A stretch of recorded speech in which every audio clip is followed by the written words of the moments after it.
In today's video, we're going to be discussing different types of wallets. I have 6 wallets right now. I discussed on one of my previous videos, 3 on my computer and 3 on my telephone. We're going to be discussing those wallets today and why you need various types of wallets. So let's jump over here on the screen and let's take a look at, first and foremost, some of the wallets that I have. So let me share with you here. Let me pull up on screen. And this is actually a terrible view, but let's go from here. I want to show you a couple of wallets. All right, MetaMask.io, that's one of the wallets that is a very commonly used wallet for trading on OpenSea for NFTs. Also, MetaMask is a very popular wallet for storing lots of different currencies, lots of different tokens. It's also popular for storing NFTs, even though I have not purchased any NFTs and stored them on MetaMask at this time. It is a popular wallet for actually storing NFTs. So MetaMask is one of the first wallets that I would recommend that when you're looking at downloading a wallet is MetaMask. The other one that we've mentioned often is Phantom Wallet. So here's Phantom, and it's at phantom.app. And then here you can go Phantom Wallet. And these are wallets, again, that we're talking about that we add to our as Chrome extensions. So you've got MetaMask, you're going to add it to your Chrome extension. You've got Phantom Wallet you add to a Chrome extension. And then here's another wallet that I use as well, and it's called the Kepler Wallet that I add to my extension. So again, here's 3 wallets that we use on my particular Google Chrome that I use right now that I've got active up at the top, and you'll see them. You see the little fox right here, you see the little K for Kepler, and you see the Phantom app. And so those are 3 wallets that I use. We went through and explained the video previously on the wallets and how you actually set up a wallet and create them. And then on my phone over here, let's go to my phone. So on my phone here, I have Trust, Coinbase, and Exodus wallet. So here's my Trust wallet here. Here's my Coinbase wallet, and here's my Exodus wallet. And on your phone, what you do is very similar. You can go to your app store.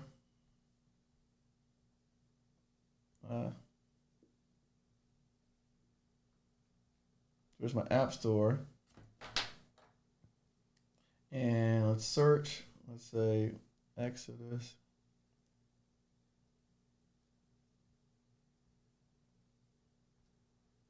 Wallet. Okay, there you go. You hit get Exodus wallet and you download the wallet. Now Exodus, I will say, is a little bit more confusing than some of the other ones. That one will require its own video. Let's go to Trust. There's Trust. Where is it at? Hold on. There it is. There's the Trust wallet. Trust, crypto, and Bitcoin. Here, Coinbase wallet. And I don't have MetaMask on my cell phone, but I do have MetaMask, like I said, on my browser. So I have Trust, I have Coinbase wallet, and then I have OpenSea where I actually buy my NFTs. And then I have, like I said, Exodus wallet. So those are the ones that I have over here. Those are the ones that I'm currently using right now. Those 6 is Phantom, MetaMask, Kepler, Trust, Coinbase, and Exodus. Those are the ones that I'm presently using at this time. Going back to my phone, actually, I'll show you something.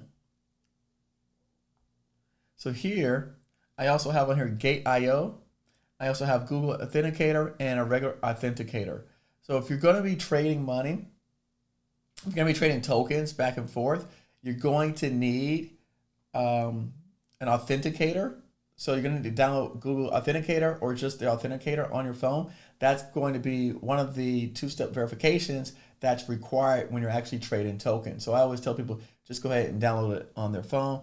And then Gate.io is an exchange that allows you to buy tokens that are not listed on Coinbase, Binance, or Crypto.com. So again, those are some of the things that I have on my site.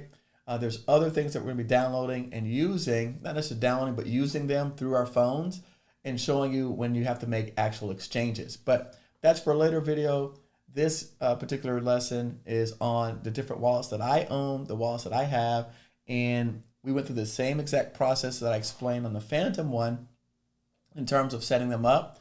We did the same exact process where I set up all these wallets where we went ahead and you open it up, you wrote down your secret recovery phrase into a book, and then you have your password, which is separate. You can save your password, but the recovery phrase, I wrote them down. So for each one of these wallets, Trust, Coinbase, and Exodus, I have something that looks just like this inside of my notebook. So you're going to have something that looks like that also inside of your notebook. And so ultimately, you should have 6 different recovery phrases, 1 per wallet, and that is to be kept locked away, stored away. They actually recommend that you keep 2 copies of it, one in one location and one in a separate location as a backup in case there's a fire or anything burns down, because one of the keys that they say, not your, I forgot what it was, like not your keys, not your coins, something to that effect. So again, if you don't have the keys, you don't have the coins. And unfortunately, it doesn't matter how much money you have in there, no one has access to this. It's one of those things where, you probably seen the stories online where the person lost access to their wallet. Their money is it's still there, but they have no way of accessing it. You can't get it, right? Because technically, all these things are transactions that are online, and the only thing that you can see is a transaction, but they have no way of accessing it to get you that information. So again, just be very mindful of that. I have one here at my house and one out of a secret location. I'm not going to tell you where it's at. So, but for yourself, you may want to keep one at your house, one at your aunt's house, one at your sister's house. Keep a backup notebook. I always keep 2 notebooks, and I recommend that for everyone else starting out. So again, you want to go through and get these wallets and start setting up your recovery passphrase. Pretty easy to do. Probably it's about an hour and a half, maybe 2 hours of work. But it's easy because you just go through and you write the recovery phrase and you put it down. And some of them actually you go through and you have to actually do you have to check to make sure that it's right. So they may go back and ask you to actually which word was number 4, which word was number 6, which word was number 8. And so they'll make you go through that process to do this. So like I said, if it's easier for you to write it down 1, 2, 3, 4, 5, 6, 7, 8, 9, 10, 11, 12, buy it. I know some people, that's how their brains think. I personally, because I know how I read left to right and from top to bottom. So for me, if I just write it down in the order, I remember it. But for some folks who may not remember from now, it may be better suited for you to write down 1, this word, number 2, that word, 3, this word, and so forth. So again, I just wanted to share the wallets that I have. And also, we'll go back and reference the video that I said in terms of how to set it up, where I show you that example so that you can set up your wallets. Now, Eric, why do we need so many doggone wallets? And that's a good question. The reason why we have so many wallets is because these tokens are on different, how do I explain it? They're on different networks. And so, for example, you have the Ethereum network, you've got Luna network, you've got Avalanche, you have Solana network. They're all on different networks. They call them blockchains. But because they're on different networks, not all of the wallets communicate to all of the networks. Unfortunately, because of that, we cannot control, right, which wallets can hold which coins and which tokens. So we have to, depending upon the tokens that we want to buy or use, we have to hold different wallets that allows us to see those tokens on that particular blockchain or on that network.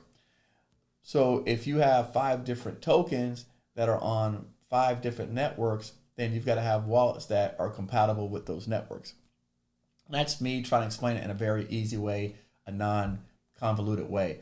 So unfortunately, because you are trading what they call altcoins, and because everyone who makes coins typically tends to have a wallet that they work with, then you just create it's almost like before we agreed to like AC and DC current with electrical outlets. Like I have, you know, the 3-prong outlet, but then if you go to Europe, they got a different plug system that they use separate from the American plugs.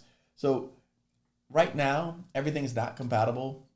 We are at the forefront of a revolution in terms of explosion of crypto and Web3 and DeFi.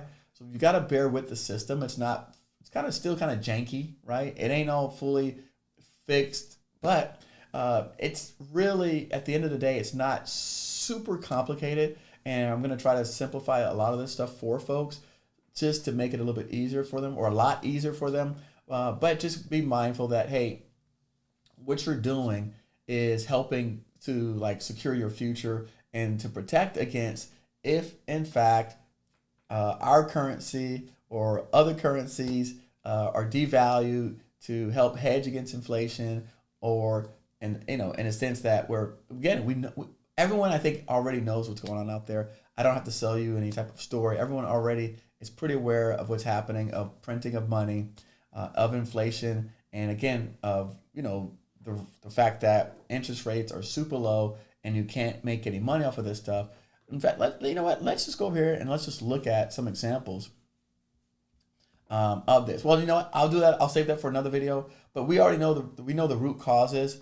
We kind of understand that. And if you don't, then we've talked about it in other videos, and I'll make a specific video just explaining some of those root causes. But just keep that in mind. This is why we're doing this. And so again, even if it's a little bit complicated, because it is a decentralized system, remember DeFi, decentralized, if it is a little bit convoluted than a traditional system, then there's a reward to that, right? There's an upside to that. You don't have to do this. It's not required. You could go and simply have your money kept on one of the exchanges. But the people that you're reading about that are receiving the 10,000% growth, the 100,000% growth, that's not what they're doing. They're buying it off before it gets onto an exchange, and then you see the explosion in the growth, and by that time now it's news, and by the time it's news, it's already too late. You've already missed out. So I think that most of the people that are watching want to participate in the rise of tokens and coins so that they can actually be the recipients and the beneficiaries of the upside potential. Right? You don't want to find out after the fact and then, pray and hope that it's going to continue to rise 10,000%, because that just doesn't happen 2 or 3 times, right? So again, the people that you're reading about, that you're like foaming over and drooling and like, man, I want that. They're doing this process. So that's why I'm teaching this process. Hey, thanks for watching. Again, comment, let us know, like the video, subscribe, follow us. We're going to be doing more of these types of sessions. We're also going to be doing a webinar where we go into depth and help people work with and create these accounts. So just keep following and staying tuned to what we're doing. We plan on continuing to produce content in and around these 3 spaces. So, hey, stay tuned. I hope you enjoyed this video. Let me know in the feedback below.